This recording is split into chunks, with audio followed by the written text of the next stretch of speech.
Music.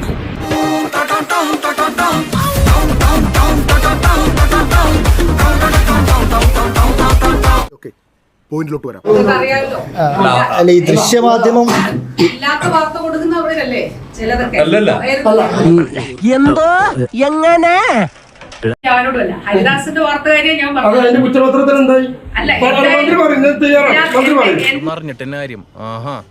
മോനെ അടങ്ങ്. എന്റെ office, എന്റെ PA കൈക്കൂലി വാങ്ങിച്ചു കള്ളവാർത്ത കൊടുത്താൽ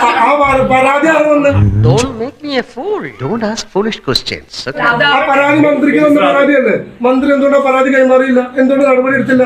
റിപ്പോർട്ട് വാർത്ത പുറത്തു. പിന്നെ നിന്റെ അച്ഛനുള്ള എനിക്ക് ശമ്പളം തന്നെ എന്നെ ജോലിക്ക് വെച്ചേക്കണേ. മന്ത്രിയുടെ സ്റ്റാഫൊക്കെ എവിടെയായിരുന്നു? അല്ല, ഞാനൊരു കാര്യം പറയട്ടെ. ഞാൻ അങ്ങയോടാണ് ചോദിച്ചത്. അതുകൊണ്ട് ഞാൻ തന്നെ മറുപടി പറഞ്ഞു. വ്യക്തമാക്കണം, വിശദീകരിക്കണം എന്നൊക്കെ പറയുമ്പോഴേ വ്യക്തത വ്യക്തം സഹോദര. അതെ, അത് തന്നെ എനിക്കും പറയാനുള്ളത്. മനുഷ്യനാണല്ലേ ഇത്രക്ക് ചീപ്പാൻ പാടില്ല. കളക്ടർ വ്യക്തമാക്കണം, വിശദീകരിക്കണം എന്നൊക്കെ പറയുമ്പോഴേ നിങ്ങളോട് ഏതോണ്ട് മുൻവിധിയോടുകൂടി പെരുമാറിയത് പോലെയാണ് ഇത്. കളക്ടർ നിങ്ങൾ ഇങ്ങനെ ചർച്ച ചെയ്ത് പ്രസിഡന്റിന്റെ ക്ഷമ പരീക്ഷിക്കല്ലേ? വിശദമാക്കേണ്ടത്. ഞാൻ ഇറക്കിയ ഉത്തരവൊന്നുമല്ല. പക്ഷേ അത് കളക്ടർ വിശദമാക്കണം എന്നുള്ളതാണ് ഞാൻ പറഞ്ഞത്. ഭീഷണിയാണോ? വേണ്ട.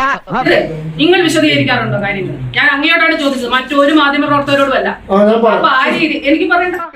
വിറ്റാണ് ആള്, ഭയങ്കര വിറ്റാണ്. ഞാൻ എടുത്തു തരാലോ. മന്ത്രിയിലേക്കാണ് നിങ്ങളുടെ ചർച്ചകൾ ഞാൻ എടുത്തു കാണിക്കാലോ. ഞാൻ നിങ്ങളോടാണ് പറഞ്ഞത്. ഉപദേശവും രണ്ടും കൂടി ഒരുമിച്ച് വേണ്ട. ഞാൻ പറയാം, മന്ത്രിയുടെ ഓഫീസിൽ പരാതിയുടെ അടിസ്ഥാനത്തിൽ തന്ന ഒരു പരാതി ചോദിക്കാനുള്ള ധൈര്യം, ഒരു കയ്യബദ്ധം നാറ്റുകരുത്. ഒരു പരാതി ചോദിക്കാനുള്ള ധൈര്യം കൊള്ളാം. വർഷങ്ങൾക്ക് ശേഷം ഞാൻ ആൺകുട്ടിയെ കണ്ടു. ഞങ്ങൾ റിപ്പോർട്ട് ചെയ്ത വാർത്തയിൽ ഉത്തരവാദിത്വം ഉള്ളതുകൊണ്ട് തന്നെയാണ് ചോദിക്കുന്നത്.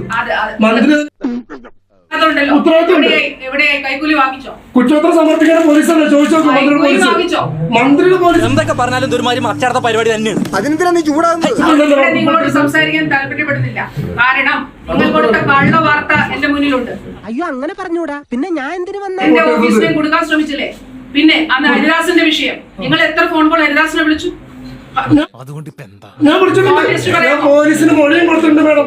പോലീസ് സ്റ്റേഷനിലെത്തി നിങ്ങൾ അന്വേഷണ ഉദ്യോഗസ്ഥർക്ക് മുമ്പിൽ ഞാൻ മൊഴിയും കൊടുത്തിട്ടുണ്ട്. അബദ്ധത്തിലല്ല, മനഃപൂർവ്വം. നമ്മളെ ഉത്തരവിന്റെ കാര്യം മാത്രമേ പറഞ്ഞിട്ടുള്ളൂ. വേറെ വിഷയങ്ങളിലേക്ക് പോകേണ്ട കാര്യം വിഷയത്തിൽ നിന്ന് തെന്നി മാറുന്നു.